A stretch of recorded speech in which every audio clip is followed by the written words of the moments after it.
మీరేం చేసిరని చెప్పి అనిపించి దీన్ని పూర్తిగా పక్కదారి పట్టించి వాళ్ళు వేసుకపోవడానికి కావాల్సిన వాతావరణం కల్పించడానికి ప్రయత్నం చేస్తూ ఉంది. దీని విషయంలో కూడా అన్ని పార్టీల రాజకీయ నాయకులు జాగ్రత్తగా ఉండాల్సిన అవసరం ఉంది. ఇది మన పంచాయతీ కాదు, ఇది మన బజార్ పంచాయతీ కాదు, ఇది బతుకుదూరు పంచాయతీ.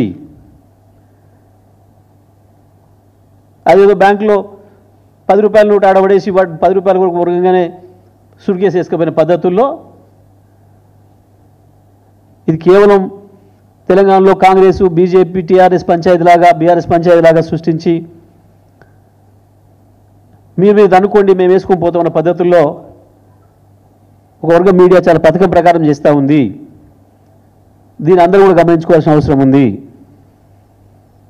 ఇది తెలంగాణ వాదుల మధ్యన పంచాయతీ కాదు, తెలంగాణ పార్టీల మధ్యన పంచాయతీ కాదు.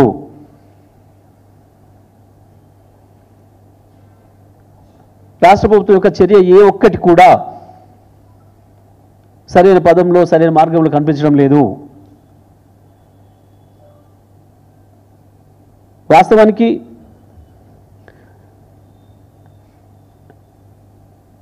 ఏదైతే గోదావరి కావేరీ లింక్ అని మాట్లాడుతున్నారో ఇవాళ చంద్రబాబు నాయుడు గారు, ఇది పెద్ద మోసము. వాస్తవానికి ఎన్డబ్ల్యూడిఏ గతంలోనే ఏదైతే ఛత్తీస్గఢ్ ఒక 150 టీఎంసీల నీళ్లు వాడుకోవడం లేదో గోదావరిలో, ఈ నీళ్లను కావేరీకి తీసుకుపోతాం అని చెప్పి ప్రతిపాదన పెట్టిందో, ఆ తర్వాత ఛత్తీస్గఢ్ ప్రభుత్వం కూడా మేల్కొని వెంటనే మా 150 టీఎంసీలు మేము వాడుకుంటున్నాం, ఇగో మేము ఇవి ప్రాజెక్టులు కడుతున్నామని చెప్పి ప్రతిపాదనలు పెట్టి చుక్క కూడా ఇక్కడ నీళ్లు లేవు, దీని మీద ఆధారపడి మీరు ఏదో గోదావరి కావేరీ కలుపుతుంటే మేము ఒప్పుకోము అని చెప్పి చాలా స్పష్టంగా చెప్పింది. ఇక దాని తర్వాత గోదావరి కావేరీ లింక్ చర్చనే లేదు, అది ముగిసిన అధ్యాయము. లేని దాన్ని ఉన్నట్టు చూపించే ఒక ప్రయత్నం, కుటిల ప్రయత్నం చంద్రబాబు నాయుడు గారు చేస్తున్నాడు. ఆ మాయలో మనం పడొద్దు, తెలంగాణ రాజకీయ పార్టీలు ఎవరు కూడా ఆ మాయలో పడొద్దు.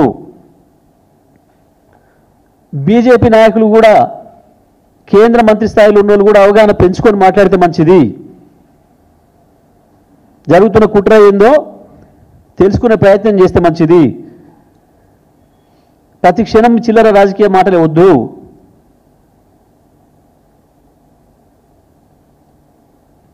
చాలా స్పష్టంగా కేంద్ర ప్రభుత్వం వాళ్ళే ఉన్నప్పటికీ, బీజేపీ పార్టీనే ఉన్నప్పటికీ ఛత్తీస్గఢ్లో కూడా వాళ్ళు క్షణం కూడా లేట్ చేయకుండా ఇదేదో మనకు ప్రమాదం జరుగుతుంది గోదావరి కావేరీ లింక్తో అని చెప్పి వెంటనే మేల్కొని ఒక్క సుక్క కూడా నీళ్ళు లేవు మా దగ్గర, 150 టీఎంసీలు మేము వాడేసుకుంటున్నాం, ఇగో ఈ ప్రాజెక్టులు మేము కట్టుకుంటున్నాం అని చెప్పి ప్రతిపాదనలు పంపినరు. తప్పుడు మాటలు మాట్లాడుతున్నారు, దోకా మాటలు మాట్లాడుతున్నారు. ఒక వర్గం మీడియాని స్పష్టంగా చెప్తా ఉన్నా, మిగులు జలాలు తీసుకుపోతే మీకు తప్పేంది? మిగులు జలాలు తీసుకుపోవడం కాదు, ఇది ఒక పథకం ప్రకారమే తొందరలోనే గోదావరి ట్రిబ్యునల్ వచ్చే అవకాశం ఉంది. గోదావరి ట్రిబ్యునల్ కనుక ఒకసారి వస్తే ఇక నాకు వీలు కాదు అని చెప్పి తెలిసిన చంద్రబాబు ట్రిబ్యునల్ కాన్స్టిట్యూట్ కాకముందే నేను హక్కు పుట్టించుకోవాలి, ఇంకొక 200 టీఎంసీల నీళ్ళకు హక్కు పుట్టించుకోవాలి గోదావరిలో అని చెప్పి ఒక కుటిల ప్రయత్నానికి నాంది ఇది. అది జరిగితే దెబ్బతినేది తెలంగాణ మాత్రమే.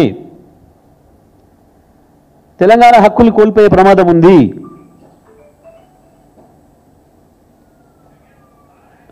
మిగులు నీళ్లతో కాదు,